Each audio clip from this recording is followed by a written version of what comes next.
નમસ્કાર વિદ્યાર્થીઓ, કેમ છો? હવે આપણે આગળ વધીએ. ધોરણ 11 કોમર્સ વિષય વાણિજ્ય વ્યવસ્થા અને સંચાલનમાં આપણે બસ હવે આજે આ પહેલા પ્રકરણનું છેલ્લું વિડીયો લેક્ચર છે.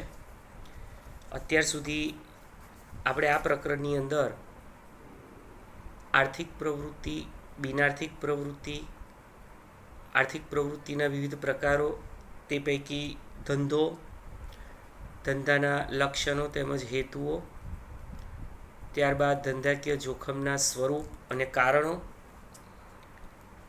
તેમજ વ્યવસાય, રોજગાર, ધંધાકીય પ્રવૃત્તિઓના વર્ગીકરણમાં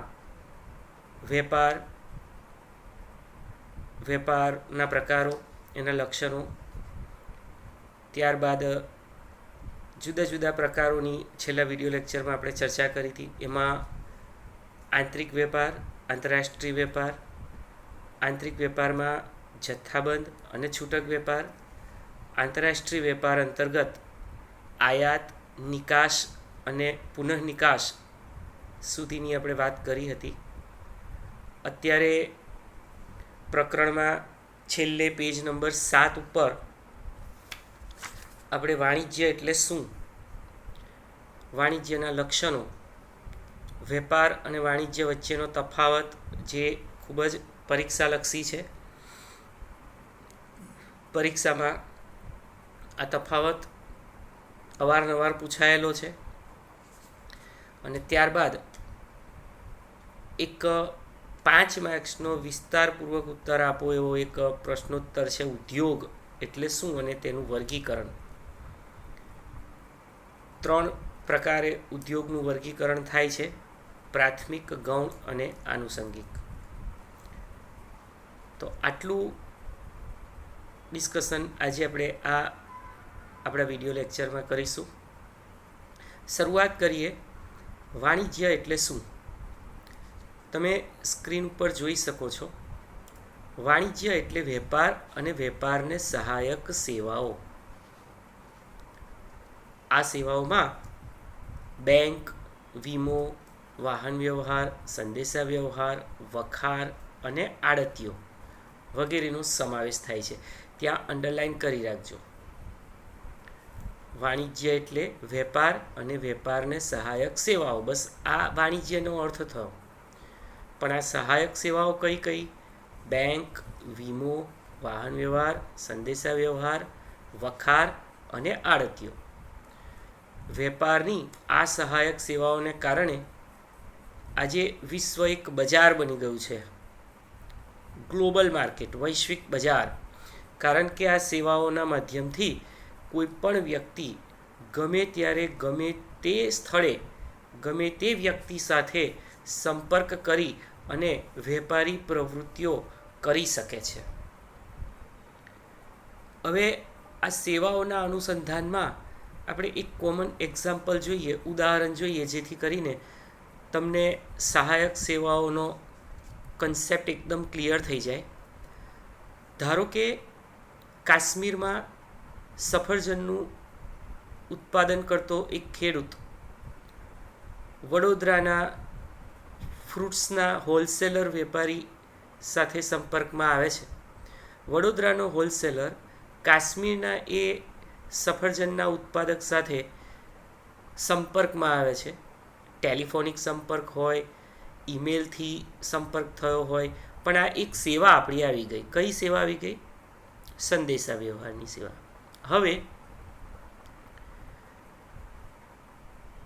કાશ્મીરના વેપારીએ કાશ્મીરના ઉત્પાદકે વડોદરાના વેપારીને કહ્યું કે ભાઈ, ઓર્ડર બુક કરાવવો હોય તો થોડું એડવાન્સ બાનાની રકમ તરીકે તમારે એક ટોકન આપવી પડે. તો વડોદરાના હોલસેલર વેપારીએ કાશ્મીરના વેપારીને ઓનલાઈન ટ્રાન્સફર કરી આપ્યા. કોના માધ્યમથી? બેંકના માધ્યમથી. તો આ આપણી બીજી સેવા આવી ગઈ, બેન્કિંગ. હવે આપણે જાણીએ છીએ કાશ્મીરથી વડોદરા સુધી સફરજન લાવવા હોય તો આપણે રોડ માર્ગે લાવવા પડે, હેવી લોડેડ ટ્રક્સ ભરવા પડે.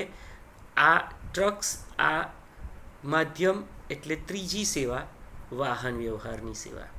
ત્યારબાદ ત્યાંથી વડોદરા સુધી આવવાનું એટલે રસ્તામાં કોઈ પણ જોખમ એનો સામનો કરવો પડે. ટેરરિઝમ એક્ટિવિટી થાય, રોડ એક્સિડન્ટ થાય તો આપણા માલસામાનને નુકસાન થાય. તો એ સંભવિત નુકસાનની સામે રક્ષણ મેળવવા માટે આપણે શું કરવું પડે? ઇન્સ્યોરન્સ લેવો પડે, વીમો લેવો પડે. તો આપણી ચોથી સેવા થઈ ગઈ વીમાની સેવા. હવે સફરજન વડોદરા પહોંચી ગયા, લાવીશું ને તરત એનું સેલિંગ તો થાય નહીં, એટલે આપણે એને શીત સંગ્રહાલય કોલ્ડ સ્ટોરેજમાં મૂકવા પડે. આ કોલ્ડ સ્ટોરેજ એટલે આપણી પાંચમી સેવા, અને તે છે વખારની સેવા. મિત્રો, આ બધી જ સેવાઓ વિશે ડિટેલમાં આગળના ચેપ્ટર્સમાં આપણે ભણવાનું જ છે. ત્યારબાદ વેપારી તો હોલસેલર હતો, વિક્રેતા હવે એ શું કરશે? એના સબ ડીલરને અથવા તો એના છૂટક વેપારીઓ જે છે એ કોન્ટેક્ટ્સમાં જુદા જુદા વિસ્તારોમાં આ સફરજનનું બલ્કમાં વેચાણ કરશે. આ જે મધ્યસ્થીઓ છે એ કમિશન મેળવવાની અપેક્ષાએ જથ્થાબંધ વેપારી પાસેથી છૂટક વેપારી સુધી માલ પહોંચાડશે. આને આપણે આડતીઓ કહીએ. આડતીઓ એટલે મધ્યસ્થી, બીજા શબ્દોમાં કહીએ તો દલાલ. તો આ આડતિયાને આડત ચૂકવાશે. આડત એટલે કમિશન. તો આ પ્રમાણે તમે જોયું, એક જ ઉદાહરણમાં કાશ્મીરથી વડોદરા સુધી સફરજન લાવ્યા અને એનો વેપાર કર્યો તો બધી જ સેવાઓ અંદર આવી ગઈ. સંદેશા વ્યવહાર, વાહન વ્યવહાર, બેન્કિંગ, વીમો, વખાર અને આડતીઓ. તો તમારે આ 6 સેવાઓના નામ પણ યાદ રાખવાના છે, અને વાણિજ્ય એટલે શું એની વ્યાખ્યા પણ. ફરીથી, વાણિજ્ય એટલે વેપાર અને વેપારને સહાયક સેવાઓ. આટલી જ વ્યાખ્યા છે. વાણિજ્ય એટલે વેપાર અને વેપારને સહાયક સેવાઓ. હવે આપણે 2 માર્ક્સમાં વાણિજ્યના લક્ષણોની વાત કરીએ. વિદ્યાર્થી મિત્રો, પેન્સિલથી અંડરલાઈન કરી રાખજો. પહેલું લક્ષણ, વાણિજ્યમાં વેપારનો સમાવેશ થાય છે. ત્યાં લીટી દોરો, કારણ કે વાણિજ્ય વિશાળ છે. તમે જુઓ, વેપારની વ્યાખ્યામાં વાણિજ્ય શબ્દનો ઉલ્લેખ નહીં આવે, પણ વાણિજ્યની વ્યાખ્યામાં વેપાર આવી ગયું. વેપાર અને સહાયક સેવાઓ એટલે વાણિજ્ય વિશાળ છે, જ્યારે વેપારનું કાર્યક્ષેત્ર મર્યાદિત છે. આપણે તફાવતમાં પણ જોઈશું. બીજું લક્ષણ, વાણિજ્ય આર્થિક પ્રવૃત્તિ છે. તમે લોકો જાણો છો, આર્થિક પ્રવૃત્તિ એટલે અર્થ ઉપાર્જનના હેતુથી કરવામાં આવતી પ્રવૃત્તિ, એને આર્થિક પ્રવૃત્તિ કહેવાય. તો વાણિજ્યમાં પણ તમે જુઓ, બધી જ સેવાઓ જે છે એ કમાણીના ઉદ્દેશ્યથી કરવામાં આવે છે, માટે તે આર્થિક પ્રવૃત્તિ છે. ત્રીજું લક્ષણ, વેપારને મદદરૂપ થાય તેવી સહાયક સેવાઓનો અહીં સમાવેશ થાય છે. દાખલા તરીકે બેન્કિંગ, વીમો, વાહન વ્યવહાર, આ બધી સહાયક સેવાઓ છે જે વેપારને મદદરૂપ થાય છે, અને તેનો સમાવેશ અહીં વાણિજ્યમાં થઈ જાય છે. ચોથું, વસ્તુના સમય અને સ્થળ ઉપયોગિતામાં વધારો કરે. વિદ્યાર્થી મિત્રો, સમય ઉપયોગિતા એટલે શું? વખાર. વખારમાં આજે માલસામાન 12 માસ ઉત્પન્ન થાય, પણ એનો સંગ્રહ કરવામાં આવે અને જરૂરિયાતના સમયે એનો ઉપયોગ કરીએ તો એમાંથી તુષ્ટિગુણ વધારે મળે, એટલે સમય ઉપયોગિતા. સ્થળ ઉપયોગિતા એટલે શું? એક સ્થળેથી બીજે સ્થળે લઈ જવામાં આવે, અને એ સેવા કોણ આપે? વાહન વ્યવહાર. એટલે વાણિજ્ય સમય અને સ્થળ ઉપયોગિતામાં વધારો કરે છે. પાંચમું, સહાયક સેવાઓનું સાતત્ય હોય છે. તમે જુઓ, આ સેવાઓ ક્યારે પણ બંધ પડે ત્યારે બધી જ પ્રવૃત્તિઓ અટવાઈ જાય છે. દાખલા તરીકે બેન્કો હડતાળ પાડે તો દેશમાં કરોડો રૂપિયાના ક્લિયરિંગ્સ, ચેકના ક્લિયરિંગ્સ અટવાઈ જાય છે. વાહન વ્યવહાર બંધ થાય તો જીવન જરૂરિયાતની ચીજવસ્તુઓ આપણા ઘર સુધી પહોંચે નહીં. તો આ સેવાઓનું સાતત્ય હોય છે. છઠ્ઠું અને છેલ્લું, વેપારને સહાયક સેવાઓ યોગ્ય કિંમતે મળી રહે તો ગ્રાહકોને વાજબી કિંમતે વસ્તુ પૂરી પાડી શકાય. કારણ કે વેપારીને લાવવા લઈ જવાનો ખર્ચ જો નીચો આવે તો વસ્તુની વેચાણ કિંમત પણ નીચી રહેશે, અને વેચાણ કિંમત નીચી રહેશે તો અહીં ગ્રાહકોને જે વસ્તુ પહોંચશે એ વાજબી કિંમતે પહોંચાડી શકાશે. આમ વિદ્યાર્થી મિત્રો, વાણિજ્ય એટલે શું 1 માર્ક્સ અને વાણિજ્યના લક્ષણો 2 માર્ક્સ, ગમે તે 4 લક્ષણો પણ યાદ રહેતો વાંધો નહીં. પણ હવે સૌથી મહત્ત્વનો જે પ્રશ્ન છે એની ચર્ચા કરીએ તો એ છે વેપાર અને વાણિજ્ય વચ્ચેનો તફાવત. વેપાર અને વાણિજ્ય વચ્ચેનો તફાવત.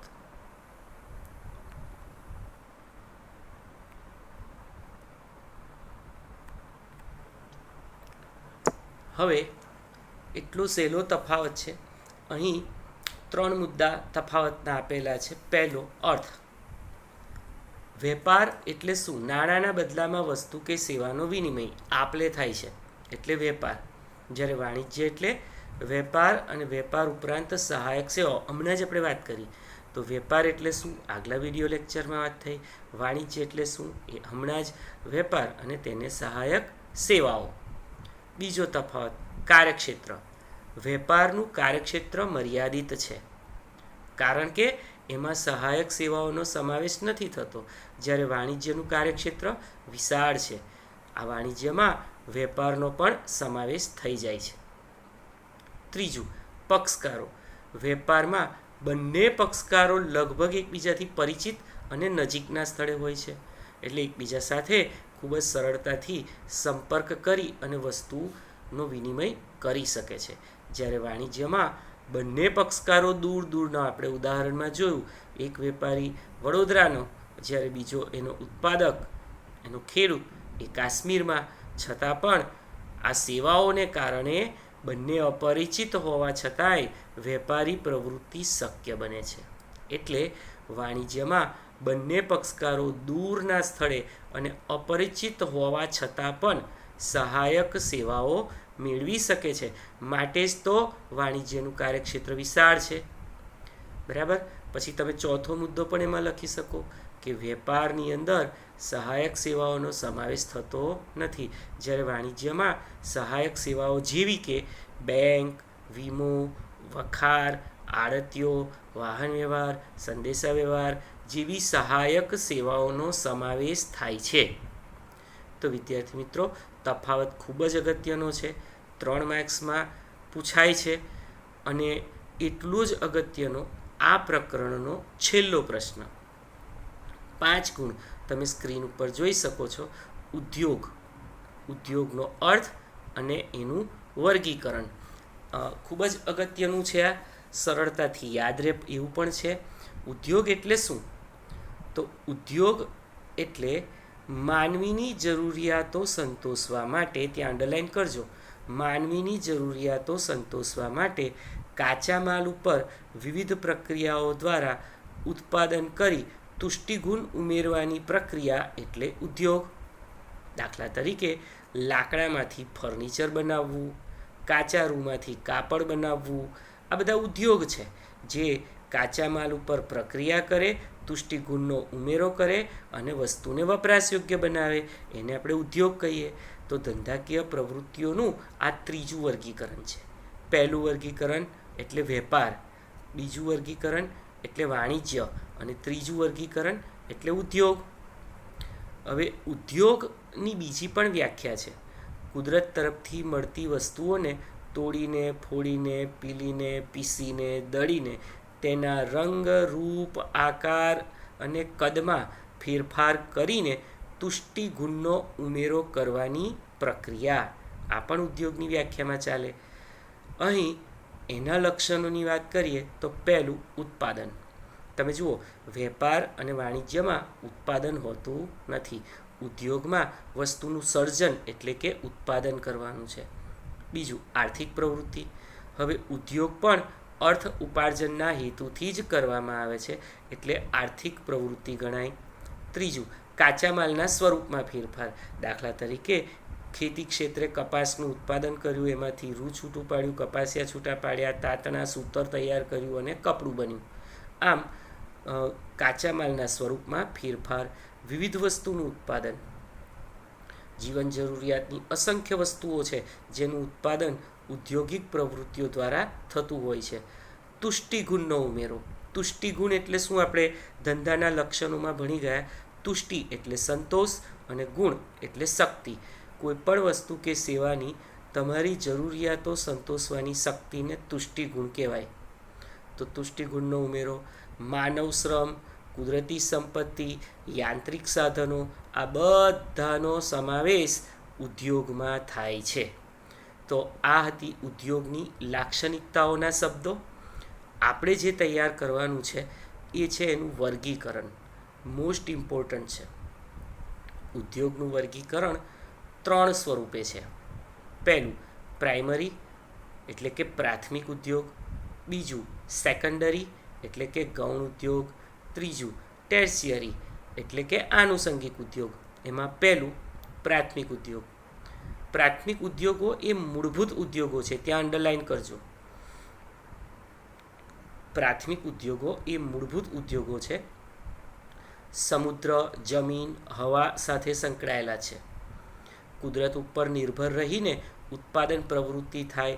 જમીન ઉપર ખેતી, પશુપાલન, મરઘા બતકા ઉછેર, દરિયા સાથે સંબંધિત એવા મત્સ્ય ઉદ્યોગ, આ બધા જ પ્રાથમિક ઉદ્યોગો જે કોની નજીક છે? કુદરતની નજીક છે. આવું આપણે યાદ રાખવાનું. પ્રાથમિક ઉદ્યોગો કોની નજીક છે? કુદરતની નજીક છે. બીજું છે ગૌણ ઉદ્યોગ. આની અંદર વિવિધ પ્રકારના યંત્રો, ટેકનોલોજીની પણ મદદ લેવાય. કુદરતી સંપત્તિને વધુ વપરાશયોગ્ય બનાવી ગ્રાહકને પહોંચતી થાય તે દરમિયાન કરવામાં આવતી પ્રક્રિયા એટલે ગૌણ ઉદ્યોગ. દાખલા તરીકે ખાતર, રંગ રસાયણ, સ્ટીલ ઉદ્યોગ, આ બધા જ ઉદ્યોગોનો સમાવેશ ગૌણ ઉદ્યોગોમાં થાય. યાદ રાખજો, પ્રાથમિક ઉદ્યોગને મદદ કરે છે અને ગ્રાહકો સુધી પહોંચતી થાય તે દરમિયાન મધ્યસ્થીની પ્રક્રિયા અહીં ગૌણ ઉદ્યોગોમાં કરવામાં આવે. ત્રીજું છે ટર્શિયરી એટલે કે આનુષંગિક ઉદ્યોગ. વિશાળ ક્ષેત્ર છે આનું. પ્રાથમિક અને ગૌણ ઉદ્યોગને સહાય અને સેવા તો પૂરી પાડે જ છે, પણ અંડરલાઈન કરજો, ગ્રાહકોની વધુ નજીક હોય છે. પ્રાથમિક ઉદ્યોગ અને ગૌણ ઉદ્યોગ દ્વારા જે પેદાશો મેળવવામાં આવે તેના પર પ્રક્રિયા દ્વારા ગ્રાહકો માટે વપરાશ યોગ્ય વસ્તુઓ બનાવે છે. દાખલા તરીકે ડેરી, ઠંડા પીણા, બેકરી, આ બધા જ ઉદ્યોગો એ આનુષંગિકમાં સમાવિષ્ટ થાય.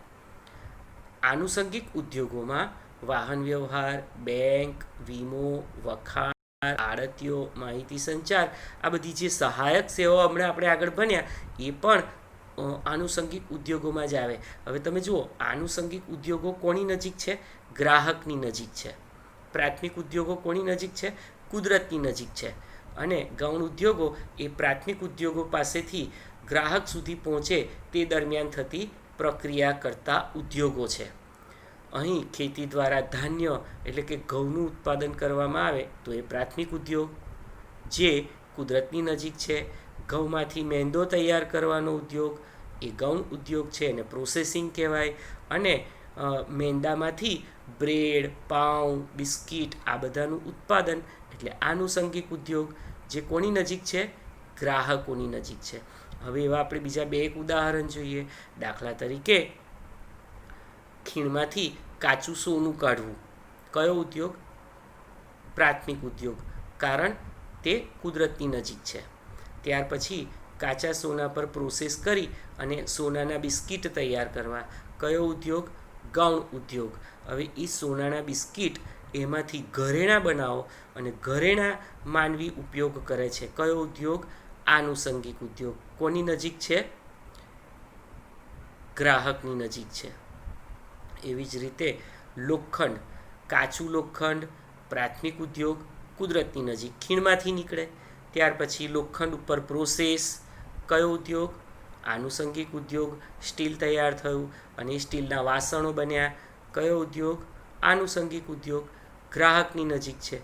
આ રીતે લાકડું, જંગલના વૃક્ષો કાપીને લાકડું લેવું, કયો ઉદ્યોગ? પ્રાથમિક ઉદ્યોગ. કોની નજીક? કુદરતની નજીક. ત્યાર પછી એ લાકડાના બેન્સામાં જઈને સાઈઝો તૈયાર કરવી, ગૌણ ઉદ્યોગ. પ્રોસેસ થાય છે અને ત્યાર પછી એ લાકડામાંથી ફર્નિચર બનાવવું જેનો ઉપયોગ ગ્રાહકો કરે, કયો ઉદ્યોગ? આનુષંગિક. કોની નજીક? ગ્રાહકોની નજીક. તો વિદ્યાર્થી મિત્રો, તમે કોઈ પણ એક્ઝામ્પલ અહીં 3 વર્ગીકૃત પ્રકારોમાં મેચ કરીને લખી શકો, બનાવી શકો. તો આ સાથે જ આપણું પહેલું પ્રકરણ વાણિજ્ય વ્યવસ્થા અને સંચાલનમાં અહીં પૂરું થાય છે.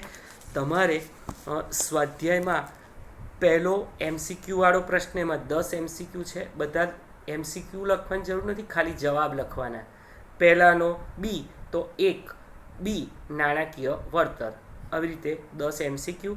બીજા પ્રશ્નના 8 પ્રશ્નો છે, એક વાક્યમાં ઉત્તર આપો, તો એ હોમવર્ક કરવાનું. અને ત્રીજામાં ટૂંકમાં જવાબ આપો, 3 પ્રશ્નો, તો એ 3. અને આજે ચાલ્યો એ વેપાર અને વાણિજ્યનો તફાવત, એ ચોથાનો ત્રીજો છે, તો એ લખવાનો. અને 5માનો છેલ્લો ઉદ્યોગનો અર્થ આપી તેના પ્રકારો જણાવો.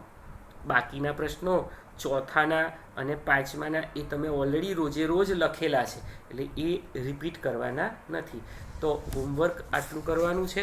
આ સાથે જ આપણું પહેલું ચેપ્ટર અહીં પૂરું થાય છે. હવે પછી આપણે બીજા ચેપ્ટરથી આગળ મળીશું. Thank you.